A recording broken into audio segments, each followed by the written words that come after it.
ഗുരുഭ്യോ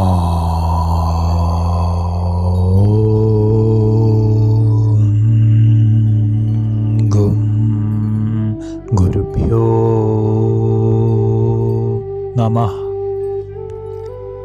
ഏവർക്കും പ്രണാമം. നമുക്ക് ശ്രീ വാൽമീകി രാമായണം കഴിഞ്ഞ ദിവസത്തിൻ്റെ ബാക്കി ഭാഗത്തിലേക്ക് തന്നെ മടങ്ങാം. അല്പസമയം കഴിഞ്ഞ് രാക്ഷസേശ്വരൻ്റെ വാക്കുകൾ സീതാദേവിയുടെ ചെവികൾ വീണ്ടും മുഴങ്ങുന്നത് പോലെ തോന്നി. അനിഷ്ട സംഭവങ്ങൾ ആലോചിച്ച് ദുഃഖിച്ച ജാനകി ഘോരാരണ്യത്തിൽ സിംഹാധീനയായൊരു പിടിയാനയെപ്പോലെ പേടിച്ചു വിറച്ചു. രാക്ഷസികളുടെ മധ്യത്തിൽ രാവണനാൽ ശകാരിക്കപ്പെട്ട് പരിതപിച്ചുകൊണ്ടിരിക്കുന്ന ഭീരുവായ സീത ജനങ്ങളില്ലാത്ത കൊടുങ്കാട്ടിൽ ഉപേക്ഷിക്കപ്പെട്ടൊരു ബാലകന്യകയെപ്പോലെ വിലപിച്ചു. കാലമെത്തിയാലേ മരണം സംഭവിക്കൂ എന്ന് സജ്ജനങ്ങൾ പറയുന്നു. ഇത് സത്യമാണ് എന്ന് അനുഭവമായി എത്രയെത്ര ഉപദ്രവങ്ങളാണ് ഞാൻ അനുഭവിച്ചത്. പുണ്യം ഇല്ലാത്തവൾ ആയതിനാൽ മാത്രമാണ് ഇത്രകാലം ജീവിച്ചിരുന്നത് തന്നെ. അല്പം പോലും സുഖം അനുഭവിക്കാതെ അനേകം ദുഃഖം നിറഞ്ഞിട്ടും ഹൃദയം നശിക്കാതിരിക്കുന്നുവല്ലോ. വജ്രത്താൽ ഖണ്ഡിക്കപ്പെട്ട പർവ്വതം പോലെ ആയിരം ഖണ്ഡങ്ങൾ ആകേണ്ടതായിരുന്നു. എന്നിട്ടും യാതൊരു കേടും കൂടാതെ പൊട്ടിപ്പോകാതിരിക്കുന്നുവല്ലോ. മരണം സ്വയമായി എന്നെ അനുഗ്രഹിക്കുകയില്ല. അതുകൊണ്ട് ആത്മഹത്യയ്ക്ക് ഞാൻ ഒരുങ്ങുന്നു. ആത്മഹത്യ നശിപ്പിക്കാൻ കഴിയാത്ത പാപമാണെങ്കിലും എന്നെ സംബന്ധിച്ച് അങ്ങനെയല്ല. അനിഷ്ടകരമായ കാഴ്ചയാണ് രാവണരൂപം.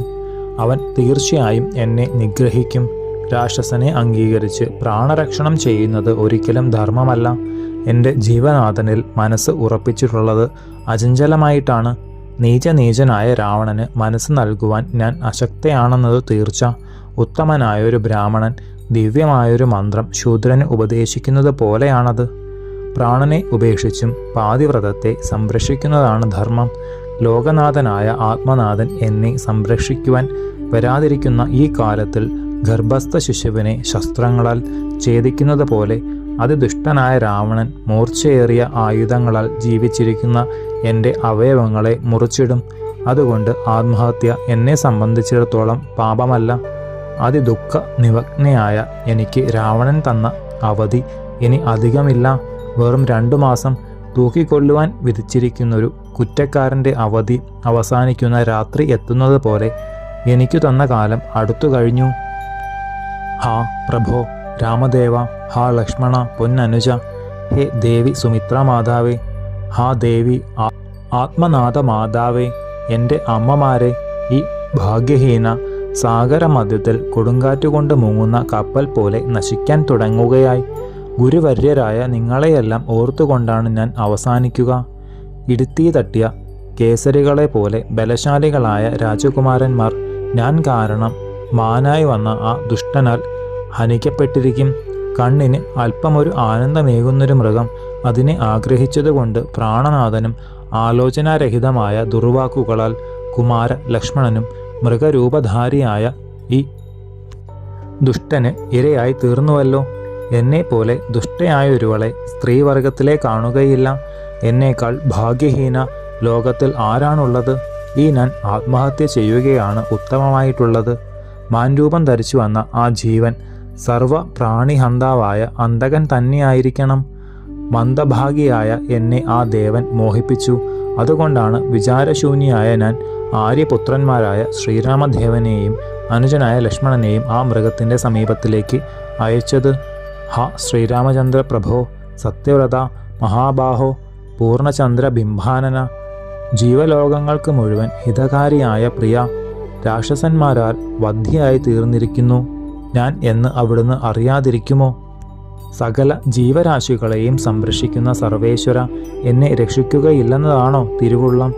ഏതൊരു ആപത്തിൽ നിന്നും ധർമ്മം രക്ഷിക്കും എന്ന പ്രമാണം എന്നെ സംബന്ധിച്ചിടത്തോളം വിഫലമെന്ന പോലെ കാണുന്നതെന്ത്?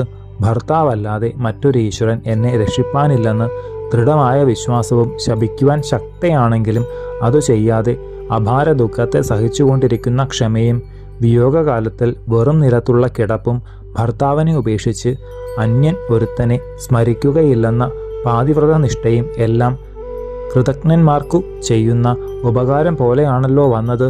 സാധാരണ സ്ത്രീകളുടെ ചിന്താഗതിക്കനുസരിച്ച് ദേവിയുടെ ചിന്ത വീണ്ടും തുടർന്നു. ഞാൻ ഇന്ന് വരെ അനുഷ്ഠിച്ചതായ ധർമ്മമെല്ലാം നിഷ്ഫലം. ഏക ഭർത്താവിനെ മാത്രം സർവേശ്വര തുല്യം സേവിച്ച് ആരാധിച്ചതും അർത്ഥശൂന്യം.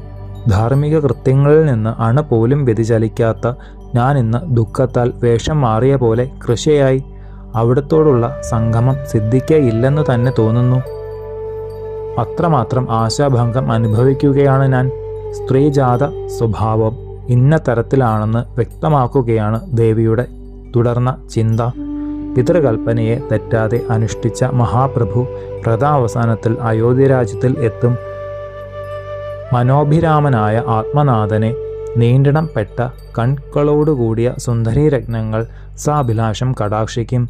ഭയരഹിതനും കൃതാർത്ഥനുമായ ശ്രീരാമചന്ദ്രൻ അവരോടൊന്നിച്ച് രമിച്ച് സുഖിക്കും എന്നെനിക്ക് തോന്നുന്നു. മഹാപ്രഭോ, സ്വാമി, ഞാൻ അവിടുത്തെ അല്ലാതെ മറ്റൊരു പുരുഷനെ സ്മരിക്കാത്തവൾ, അവിടുത്തെ മാത്രം ഹൃദയത്തിൽ സുസ്ഥിരമായി പ്രതിഷ്ഠിച്ചവൾ. എന്നിട്ടും ഞാനിതാ നശിക്കുവാൻ തുടങ്ങുന്നു. മന്ദഭാഗിയായ എൻ്റെ തപസ്സും വ്രതവുമെല്ലാം നിഷ്ഫലമായല്ലോ. ലോകനിന്ദയ്ക്ക് നിശിത ആയുധത്താലോ ആത്മനാശം വരുത്തുവാനാണ് ആഗ്രഹം. എന്നാൽ രാക്ഷസ അധീനത്തിലിരിക്കുന്ന എനിക്ക് അവ എവിടുന്ന് തന്നെ കിട്ടും? ആത്മഹത്യയ്ക്ക് എന്നെ ആരും ഇവിടെ സഹായിക്കാനില്ല. അകവും പുറവും ഒരുപോലെ ദുഃഖം കൊണ്ട് തപിച്ച ദേവി ഇങ്ങനെ പലതും ആലോചിച്ച ശേഷം ജട പിടിച്ചു കിടക്കുന്ന നീണ്ട തലമുടി കൈകൊണ്ടെടുത്ത് പിടിച്ചു നോക്കി. ഈ വേണിയെ കഴുത്തിൽ പാശം പോലെ ബന്ധിച്ച് യമധർമാലയം പോകാം എന്ന് തീർച്ചപ്പെടുത്തി. ശുഭാംഗിയായ വിദേഹരാജപുത്രി എഴുന്നേറ്റു. ചാഞ്ഞു നിൽക്കുന്നൊരു കൊമ്പിൽ പിടിച്ചു. കേശപാശം കൊണ്ട് തൂങ്ങി മരിക്കാമെന്ന് നിശ്ചയിച്ചു. പ്രാണനാഥനായ ശ്രീരാമചന്ദ്രനെയും അനുജനായ ലക്ഷ്മണനെയും ഉത്കൃഷ്ടമായ സ്വവംശജാത മഹാന്മാരെയും മനസ നമസ്കരിച്ചു. ശുഭാംഗിയായ ദേവിയുടെ ദുഃഖമെല്ലാം തീരുകയായി എന്ന് വ്യക്തമാക്കുന്നതും ധൈര്യം ഉണ്ടാക്കുന്നതും ഫലമുണ്ടാകുവോ എന്ന് സംശയിക്ക പോലും വേണ്ടാത്തതുമായ ഉത്തമ ലക്ഷണങ്ങൾ, അംഗചലനാദികളായ ശുഭലക്ഷണങ്ങൾ പലതും തുടർന്ന് ഉണ്ടായി. ശേഷം ചരിതം നമുക്ക് അടുത്ത ഭാഗത്തിലൂടെ കാണാം. ഗുരുപാദങ്ങളിൽ സാഷ്ടാംഗ പ്രണാമത്തോടെ നമസ്കാരം.